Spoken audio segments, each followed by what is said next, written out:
তিন নাম্বার ফায়দা হলো ওয়ায়ুমদিদুকুম বিআমওয়াল, আল্লাহ রাব্বুল আলামিন মালের মধ্যে বরকত দান করবে। বলেন সুবহানাল্লাহ।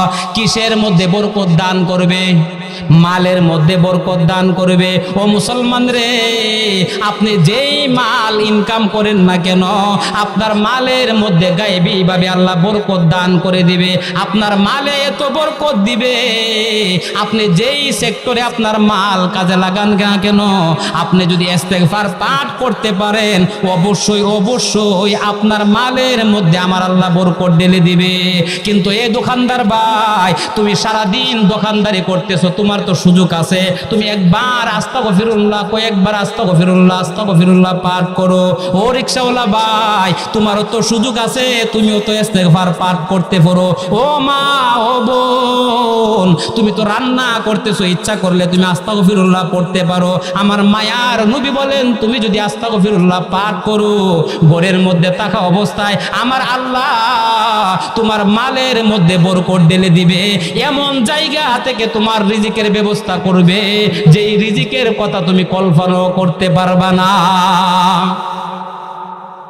এ মুসলমান, দারুল উলুম দেওবন্দ মাদ্রাসার সদরুল মুহাদ্দিসিন হযরত ইয়াকুব নানতুবি রহমাতুল্লাহি আলাই, বড় মজার কথা রে ভাই। হযরত ইয়াকুব নানতুবি রহমাতুল্লাহি আলাই, তার একটা আদত ছিল, দারুল উলুম দেওবন্দের সদরুল মুহাদ্দিসিন হযরত ইয়াকুব নানতুবি রহমাতুল্লাহি আলাই, তিনি বেশি বেশি করে ইস্তেগফার পাঠ করতেন, আস্তাগফিরুল্লাহ পাঠ করতেন।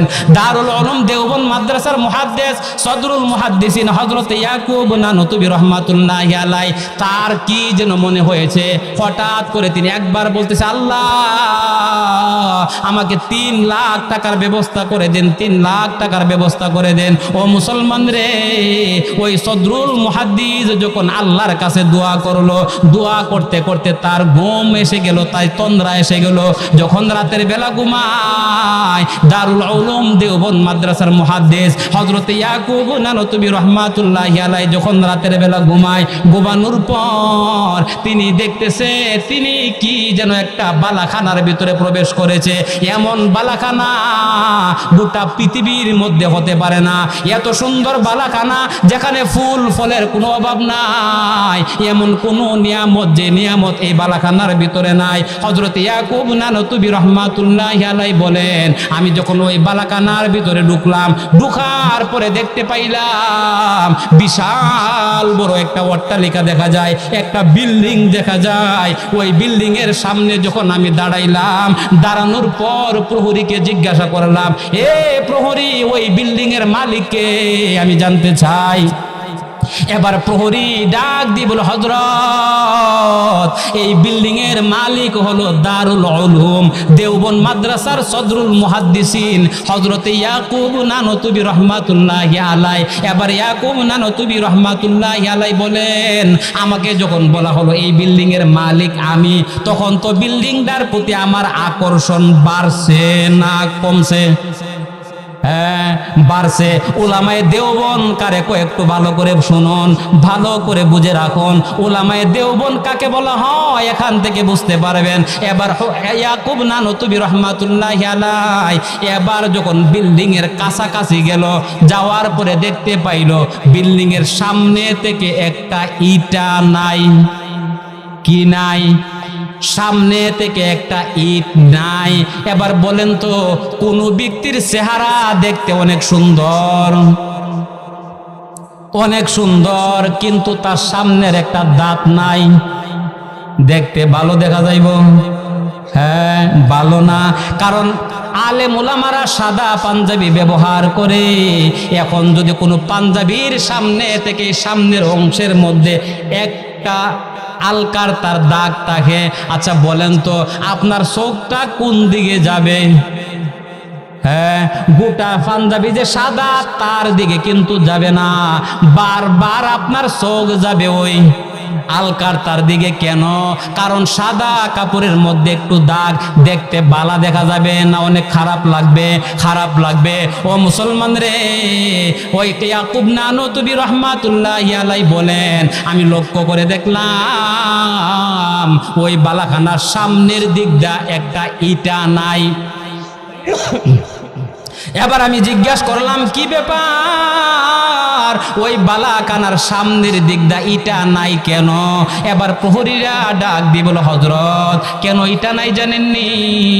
দারুল উলুম দেওবন্দ মাদ্রাসার সদরুল মুহাদ্দিসিন হযরত ইয়াকুব নানতুবি 3 লক্ষ টাকা চাইছে আল্লাহর কাছে, আল্লাহ 3 লক্ষ টাকার ব্যবস্থা করে দিয়েছে, কিন্তু জান্নাতের বালাখানা থেকে একটা ইট নিয়া, কি নিয়া? ইট নিয়া, অর্থাৎ একটা ইটের বিনিময়ে 3 লক্ষ টাকার ব্যবস্থা করে দিয়েছে। এবার ইয়াকুব নানতুবি 2টা হাত বাড়াইয়া আল্লাহর কাছে কান্দে আর বলে, প্রভু গো, আমার 3 লক্ষ টাকার কোনো দরকার নাই, দুনিয়ার কোনো হাজতের আমার দরকার নাই। আল্লাহ, আপনার ওই ইটাটা যেখানে আছে আবার ঠিক সেখানে লাগাইয়া দেন, এই ইটাটা যেখানে ছিল আবার সেখানে লাগাইয়া দেন। এবার ইয়াকুব নানতুবি যখন 2টা হাত বাড়াইয়া দোয়া করলেন, তিনি বলেন, আমি লক্ষ্য করে দেখলাম যে ইটাটা শূন্য জায়গার মধ্যে ছিল, ওই ইটাটা আল্লাহ আবার লাগায়া দেয়। তাহলে বলেন তো, কারণ এখানে মূল বিষয়টা হলো, যদি কোনো ব্যক্তি ইস্তেগফার পাঠ করে আল্লাহ রাব্বুল আলামিন তার মালের মধ্যে বরকত দেয়। কারণ লম্বা সূরা কথা, এই কথাটা আর ব্যাখ্যা করা যাবে না, কারণ আল্লাহ মালের মধ্যে বরকত দিয়ে এতটুকুই জানেন। কারণ 1 নাম্বার হলো কি করে বলেন তো? গুনাহ মাফ, এই তো। 2 নাম্বার কি? বৃষ্টি। 3 নাম্বার কি? মালের মধ্যে বরকত। ওয়ায়ুমদিদুকুম বিআমওয়াল ওয়া বানিন। 4 নাম্বার আল্লাহ বলেন, যদি কোনো মানুষ ইস্তেগফার পাঠ করে আল্লাহ তারে সন্তান দেয়। কি দেয়? ছেলে সন্তান দান করে। তাহলে ছেলে সন্তান পাওয়ার আমলের নাম কি? আর একটু জোরে বলেন নাকি? ইস্তেগফার। যার ছেলে সন্তান নাই, সন্তান পাইতে হলে কি করতে হবে এবার বলেন তো? নাকি কোন মাজারের কাছে যাইতে হইব, না পীর সাহেবের কাছে যাইতে হইব, নাকি জড়ার কাছে যাইতে হইব? না, কারণ আল্লাহ তো বলেই দিয়েছেন আমি সন্তান দিব, তো তবে কিসের মাধ্যমে দিব? ইস্তেগফারের মাধ্যমে দিবে। তাহলে ইস্তেগফার পাঠ করলে 4 নাম্বার পুরস্কার কি? আল্লাহ ছেলে সন্তান দান করবে। যার সন্তান নাই তার সন্তান দিবে, যার মেয়ে নাই তারে মেয়ে দিবে, যার ছেলে নাই তারে ছেলে দিবে। সন্তান যদি দেয়, সন্তান বাঁচলেও লাভ, মরলেও লাভ। মরলে কি লাভ তাও কয়ে যাবো, চিন্তা করেন না, এটা জমা রাখছি। বাঁচলেও লাভ, মরলেও লাভ, আল্লাহ সন্তান দিবে। এক কথা 4 নাম্বার ইস্তেগফার পাঠ করলে 4 নাম্বার ফজিলত ফায়দা হলো আল্লাহ ছেলে সন্তান দান করবে। এ মুসলমান, আল্লাহর নবী বিশ্ব নবী মসজিদে নববীর মধ্যে সূরা তেলাওয়াত করতেছে, সূরাতুন নূর তেলাওয়াত করতেছে। ফাকুল তুস্তাগফিরু রাব্বাকুম। আমার নবী যখন এই সূরা তেলাওয়াত করতেছে, আয়াত তেলাওয়াত করতেছে, একজন সাহাবী বহু দূর থেকে আমার নবীর কাছে আসলেন। আসার পরে আমার নবীর কানের, আমার নবীর কণ্ঠ দিয়ে, মুখ দিয়ে তেলাওয়াত করতেছে। ফাকুল তুস্তাগফিরু রাব্বাকুম। এই আয়াত যখন ওই ব্যক্তি তেলাওয়াত করতেছে, আমার নবী যখন তেলাওয়াত করতেছে, ওই তেলাওয়াতের ধাক্কা, ওই তেলাওয়াতের আওয়াজ যখন ওই সাহাবীর কানে গেল, সাহাবী অনেক কান দাঁড়ায়া রইল। সাহাবী তো আমাদের মতো বাংলা তর্জমা করার দরকার নাই, কারণ কোরআন ও আরবি, সাহাবীর ভাষাও আরবি, সাহাবী তো বুঝতে সক্ষম, আমাদের মতো অক্ষম না। ও মুসলমান রে, ওই সাহাবী যখন এই আয়াতটা বারবার শুনতেছে, বারবার শুনতেছে, এই সাহাবী তার বিবিকে নিয়ে আসছে। আসার উদ্দেশ্য হলো, নবীজি আপনি আমার বিবির জন্য, আমার জন্য একটু দোয়া করে দেন, যাতে করে আমার গর্ভের মধ্যে একটা সন্তান হয়, যাতে করে আমি একটা সন্তানের বাবা হইতে পারি। ও মুসলমান রে, সন্তানের বাবা হওয়ার জন্য পৃথিবীর মধ্যে যার সন্তান নাই, সে সন্তানের জন্য কত পাগল তার কাছে গেলে বোঝা যাবে। কারণ একটা মানুষের যত স্বপ্ন আছে, সব চাইতে বড় একটা স্বপ্ন হলো তার সন্তান হওয়া। এ মুসলমান, ওই সাহাবী আমার নবীর পাশে আসলেন।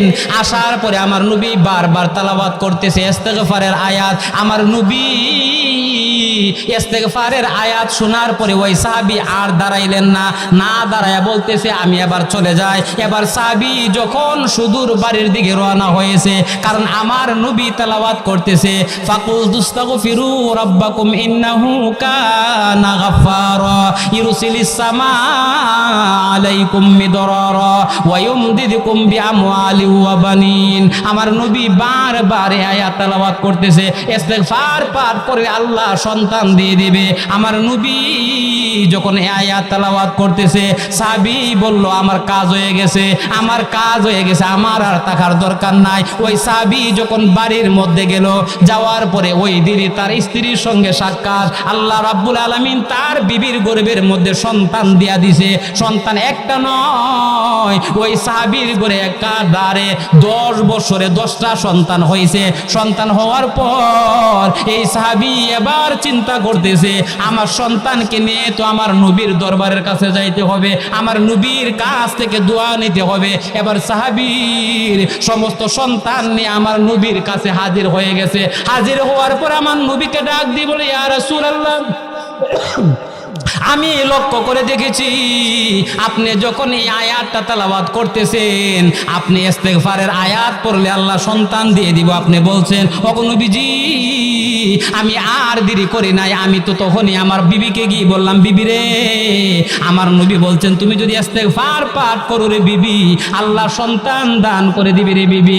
ও বিবি, এই জন্য আমি তো আর দেরি করি নাই, আমি আর দেরি করি নাই। এখন তো তুমিও ইস্তেগফার পাঠ করো, আমিও ইস্তেগফার পাঠ করি, স্বামীও ইস্তেগফার পড়ে, বিবিও ইস্তেগফার পাঠ করে। করতে করতে প্রায় আমার আল্লাহ ওই সাহাবী এবং সাহাবিয়ার ঘরে 10টা সন্তান, ছেলে সন্তান দান করছে।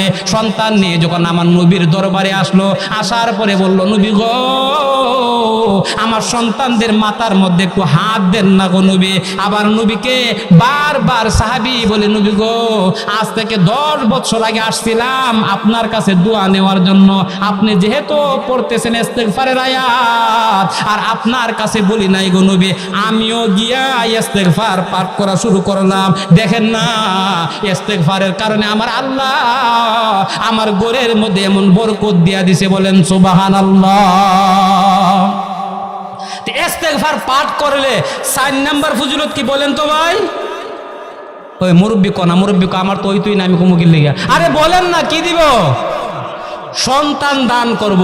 কিসের মাধ্যমে কইব বলেন তো? ইস্তেগফারের মাধ্যমে। তাহলে এবার পিছনের দিকে আবার যাই। ইস্তেগফার পাঠ করলে 1 নাম্বার লাভ কি?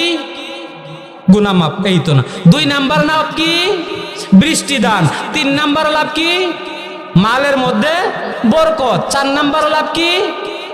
সন্তান দান করবে, এই তো। 5 নাম্বার লাভ, 5 নাম্বার লাভ হলো আল্লাহ আপনাকে জান্নাতুল ফেরদাউসের মধ্যে প্রবেশ করাইব। ওই দেহুনার পর আসতে আর একটু জোরে কোন সুবহানাল্লাহ। কি করব? জান্নাতুল ফেরদাউসের মালিক বানায় দিব আপনারে। তাহলে ইস্তেগফারের দ্বারা ফায়দা কি তোমরা পাইলাম আজকে? 5 নাম্বার ফায়দা পাইলাম কি? আল্লাহ আমাদেরকে জান্নাতের মালিক বানায় দিব। এমন কেউ আছেন যে জান্নাত চান না? হ্যাঁ, তাহলে জান্নাত যদি চান তাহলে কামাই করতে হবে কিসের মাধ্যমে? ইস্তেগফারের মাধ্যমে। ইস্তেগফার পাঠ করার দ্বারা আমার আপনাকে আল্লাহ জান্নাতের মালিক বানায়া দিব, জান্নাতের মালিক বানায়া দিব। এই জান্নাত তো কেমন জান্নাত? এই জান্নাত কি এই আপনাদের সালাকসর বাজারের মতো নয়, এত বড়ই মনে হয়। হ্যাঁ, আল্লাহু আকবার, আল্লাহু আকবার। আমার ভাই, এই জান্নাত সর্বনিম্ন জান্নাতিরে যে জান্নাতটা দিব, এইটা হইল এই দুনিয়া যে দেখতেছেন এইটার 10 গুণ। ওই আস্তে, আরো আস্তে কোন সুবহানাল্লাহ। কত গুণ, কত গুণ। আর এই জান্নাতের মধ্যে একজন নিম্নমানের জান্নাতিরে সর্বনিম্ন 70টা কইরা হুরপুরি দিব। আইরে কো হুজুর সুবহানাল্লাহ কেমনে কইতাম গো হুজুর? আপনি যে হুরফুরির কথা কইছেন, আমি যে সুবহানাল্লাহ কই, পিছনে আমার বাপ থাকতে পারে, চাচা থাকতে পারে। এখন হুরফুরির কথা হইলে যে জোরে সুবহানাল্লাহ কই, এরা মনে মনে কি ভাববে? আরে ভাই, পৃথিবীর সমস্ত মানুষেরই তো দাবি জান্নাতে যাওয়া। এমন কোনো মানুষ আসেনি যাদের দাবি না জান্নাতে যাওয়া? তাহলে জান্নাতের কথা শুনলে তো জোরে সুরে সুবহানাল্লাহ অবশ্যই আসবে। তাহলে প্রশ্ন আরেকটা রাখলাম, কারণ একটা সওয়ালে মুকাদ্দরের জবাব দেওয়া যায়। আল্লাহ তো ইচ্ছা করলে, কারণ আমাদের আদি আব্বার বাড়ি কই না বলছিলাম জান্নাতে, আল্লাহ তো ইচ্ছা করলে আমাদেরকে রুহু জগৎ থেকে ওই কাউরে জান্নাতে কাউরে জাহান্নামে দিতে পারতেন কিনা? তে আল্লাহ আবার দুনিয়ার মধ্যে প্রেরণ করলেন কেন? একটা কথা। 2 নাম্বার, জান্নাতের মধ্যে কি বলছি, একটা পুরুষরা কয়টা মহিলা দিব বলছি, হুর দিব? হ্যাঁ, 70টা। একটু জিকির করেন লা ইলাহা। হুজুর কই দেন চন্ডি মাশাআল্লাহ, লা ইলাহা ইল্লাল্লাহ, লা ইলাহা। পাহাড়ের ওই ঝর্ণাগুলো করছে যে নাম জফনা, সফেদারের পলিরা করছে ওই নাম সাধনা, লা ইলাহা ইল্লাল্লাহ, লা ইলাহা, লা ইলাহা ইল্লাল্লাহ, লা ইলাহা, লা ইলাহা।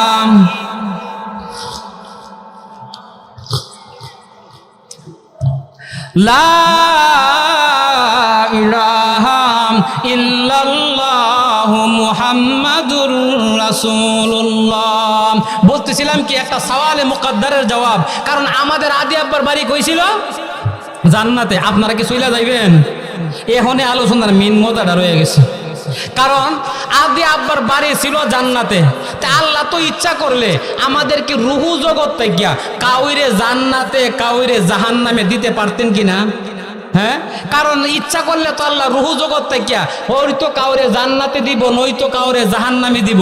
তাহলে আল্লাহ ইচ্ছা করলে তো আমাদেরকে জান্নাতে দিতে পারতেন বা জাহান্নামে দিতে পারতেন। আল্লাহ দুনিয়ার মধ্যে পাঠাইলেন কেন? প্রশ্ন।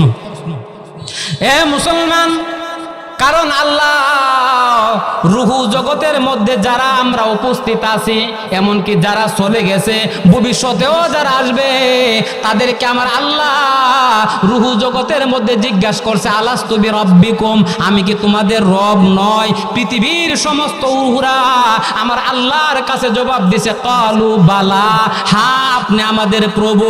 ও মুসলমান রে, এই জিনিসটা বোঝার জন্য একটু পিছনের দিকে আসতে হবে, পিছনের দিকে।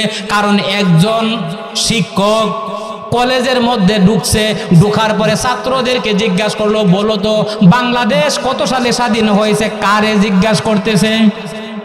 ছাত্রদেরকে কে জিজ্ঞাসা করতেছে? শিক্ষক জিজ্ঞাসা করতেছে, বলো বাংলাদেশ কত সালে স্বাধীন হয়েছে? এর মধ্যে আচ্ছা বলেন তো, সব ছাত্র কি পড়ে না কিছু ছাত্র ঘুরে? হ্যাঁ, কিছু আছে পড়ার জন্য যায়, আবার কিছু আছে বড় ভাই হওয়ার জন্য যায়। অবশ্যই আমাদের কওমি মাদ্রাসার মধ্যে এমন কোনো সিস্টেম নাই, কারণ স্কুল কলেজের মধ্যে কিছু ছাত্র ঘুরে, আবার কিছু ছাত্র আছে গার্লস স্কুল যখন ছুটি দেয় এতিমের মতো রাস্তার মধ্যে দাঁড়ায় থাকে। দেখলে মনে হয় এর চাইতে অসহায় আর কেউ নাই, কারণ রাস্তার মধ্যে মুড়ে মুড়ে দাঁড়ায়া থাকে। দাঁড়ায়া থাকার উদ্দেশ্য কি? তার কি ফ্রেন্ড কইটা রে তো কইতাম পারি না, যাই হোক তার বান্ধবী আসতেছে এই জন্য তারে দেখবে। আচ্ছা বলেন তো, সব ছাত্র কি স্কুলের মধ্যে পড়ে না কিছু আছে ঘুরে? ঘুরে, বেশিরভাগ ছাত্র হই ঘুরে, কিছু কিছু ছাত্র পড়ে, বেশিরভাগ ছাত্র ঘুরে, কিছু কিছু ছাত্র পড়ে। এই জন্য শিক্ষক ডাক দিয়ে বললো, বলো বাংলাদেশ কত সালে স্বাধীন হয়েছে? 1 নাম্বার ছাত্র দাঁড়ায়া বলতেছে 1971 সাল। কে বলছে? 2 নাম্বার ছাত্র বলতেছে 1971 সাল। 3 নাম্বার ছাত্র বলতেছে 1971 সাল। এবার বলেন তো, 3-এর পরে যারা বলতেছে যোগ্যতাই না শুনে, যেই ব্যক্তি এতিমের মতো রাস্তায় দাঁড়ায় তাকে হেও কয় 1971 সাল। যেই ব্যক্তি সারাদিন মাইয়াদের পিছনে ঘুরে হেও কো 1971 সাল। যেই ব্যক্তি গেছে বড় ভাই হওয়ার জন্য হেও কো 1971 সাল। যেই ব্যক্তি গেছে বিভিন্ন লিক করার জন্য হেও কো 71 সাল। আচ্ছা বলেন তো, এবার একটা প্রশ্ন আপনাদের কাছে রেখে গেলাম, কারণ 1 2 3 বলছে যোগ্যতায় না শুনে। এই তো যোগ্যতায়, 3-এর পরে যারা বলছে তারা কি যোগ্যতায় বলছে না শুনে বলছে? শুনে বলছে। এবার বলেন তো, কারণ রূহ জগতের মধ্যে আমার আল্লাহ সমস্ত মাখলুকদেরকে জিজ্ঞাসা করেছিল, আলাস্তু বিরাব্বিকুম, আমি কি তোমাদের রব নয়? ওই সময় আমাদের পয়গাম্বর আরবি সাল্লাল্লাহু আলাইহি ওয়াসাল্লাম 1 নাম্বার ছাত্র হইয়া জবাব দিয়েছিল কালু বালা। 2 নাম্বার ছাত্র হইয়া আদম পয়গাম্বর বলেছিল কালু বালা। 3 নাম্বার ছাত্র হইয়া সমস্ত সাহাবায়ে কেরাম, এমনকি সমস্ত উলামায়ে কেরাম, সমস্ত আম্বিয়া কেরাম, তারা বলেছিল কালু বালা, হ্যাঁ আপনি আমাদের রব। 4 নাম্বার ছাত্র হইয়া আবু জেহেল কইছে বালা। যোগ্যতায় না শুনে। হ্যাঁ। 5 নাম্বার ছাত্র হইয়া ফেরাউনও বলছে বালা, যোগ্যতায় না শুনে। 6 নাম্বার ছাত্র হইয়া হামান্নাও বলছে কালু বালা, যোগ্যতায় না শুনে। শাহরিয়ার কবিরও যদি ইমান না লয়া যায়, হেও কি যোগ্যতায় কইছে না শূন্য কইছে? যারা স্বৈরাচারী করেছে, মানুষের অধিকার হরণ করছে, তারাও বলছে কালু বালা। এবার বলেন তো যোগ্যতায় কেমনে শুনে? এখন তো এবার আরেকটা বিষয় বুঝার দরকার। এখন শিক্ষক প্রশ্ন করছে, বলো বাংলাদেশ কত সালে স্বাধীন হয়েছে? 1 নাম্বার ছাত্র বলছে যোগ্যতায় 1971 সাল। 2 নাম্বার ছাত্র বলছে যোগ্যতায় 1971 সাল। 3 নাম্বার ছাত্র বলছে যোগ্যতায় 1971 সাল। এরপরে যারা বলছে যোগ্যতায় না শুনে, শূন্য শূন্য। এখন যদি শিক্ষক মনে করে না না, তোমরা যারা বলেছো সকলের প্রশ্নের উত্তর সঠিক হয়েছে, আমি তোমাদের সকলকে ফাঁস দিয়া দিমু, এখন কিচ্ছা বলেন তো, যেই ছাত্ররা যোগ্যতায় বলছে তাদের উপরে জুলুম হবে না ইনসাফ হবে? হ্যাঁ, জুলুম হবে, ইনসাফ হবে না। আর যেই ব্যক্তি লেখাপড়া করছে না, তারেও যদি ফাঁস দেওয়া হয়, তার বিচারটা কি সঠিক হবে না বেঠিক হবে? তাহলে যেই ব্যক্তি ফেল করছে, যেই ব্যক্তির যোগ্যতা নাই কিন্তু শুনে বলছে কালো বালা, কারণ 5 নাম্বার যদি তাদের কেউ দেওয়া হয়, 4 নাম্বার ছাত্র বলবে আল্লাহ বুঝাইল্লা, কইবা আল্লাহ এরা যে উত্তর দিছে আমি তো এই উত্তরই দিছি, তে তুমি ওদেরকে ফাঁস দিলা, আমারে ফেল দিলা কেন?